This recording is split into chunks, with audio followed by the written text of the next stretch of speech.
Hello, and thank you for listening. This recording is for the guys who had to live in Cleveland and the UK. I'm sorry that happened to you. This story is a fan creation set in the Halo universe, unaffiliated with Microsoft, Bungie, 343, or any other entity associated with the Halo product.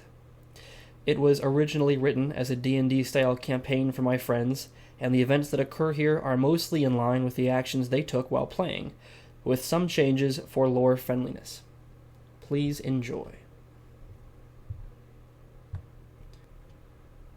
Chapter 2 0700 Hours, January 11th, 2551 on the military calendar. UNSC Into the Breach, in low orbit above planet Ronkonkoma in the Gamma Novus system.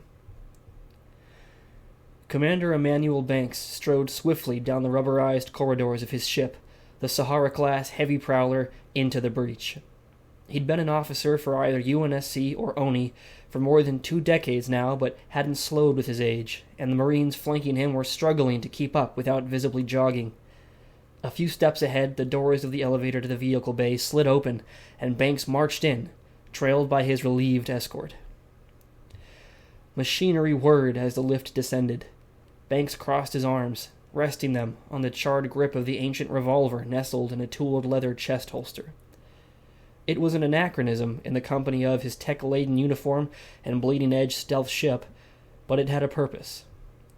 The Colt Model 1917 had been in his family since the First World War more than 500 years ago. And all that time, it had only been used once. Its original owner, an American Expeditionary Corps pilot also named Emmanuel Banks, had fired a single shot to go out on his own terms when a lost dogfight gave him the option of burning to death in his wood and fabric perch or splattering across the shell-cratered hell below. Now it was a reminder of the consequences of failure, and that a choice always existed for those brave or desperate enough to take it.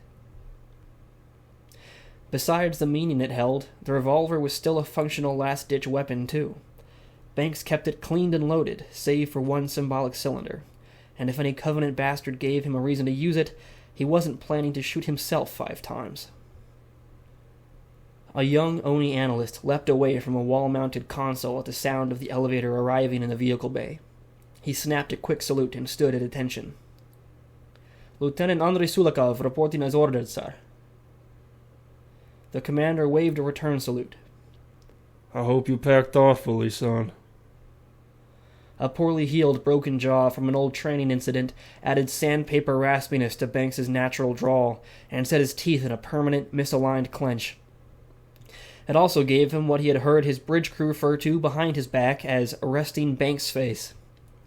That harsh appearance, combined with his advanced rank, usually had an intimidating effect on new officers.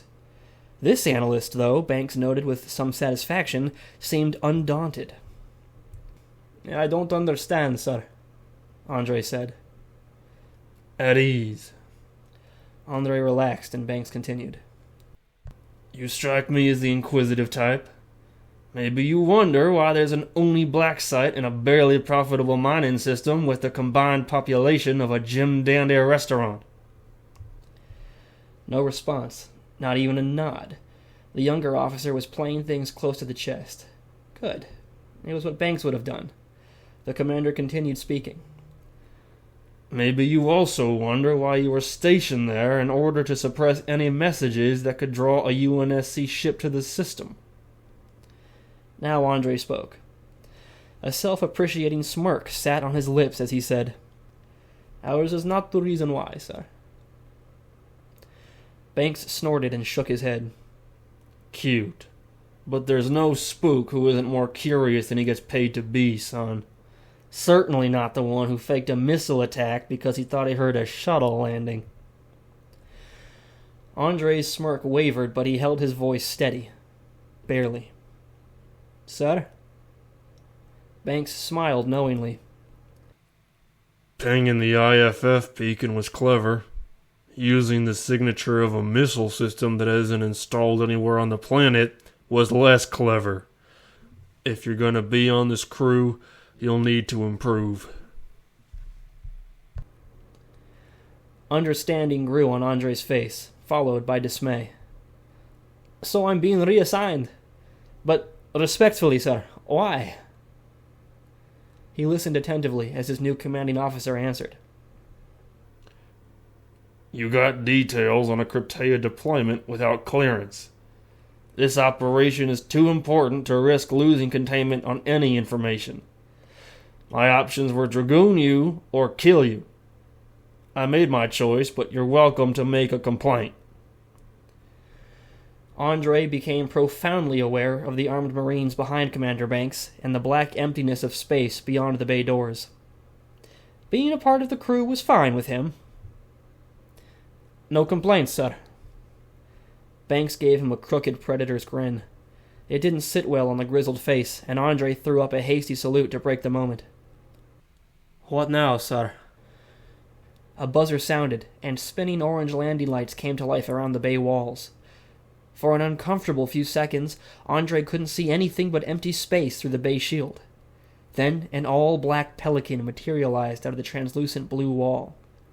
As it rotated and set down on the deck, the covered running lights and complex exhaust shrouds that had camouflaged it against the abyss became visible.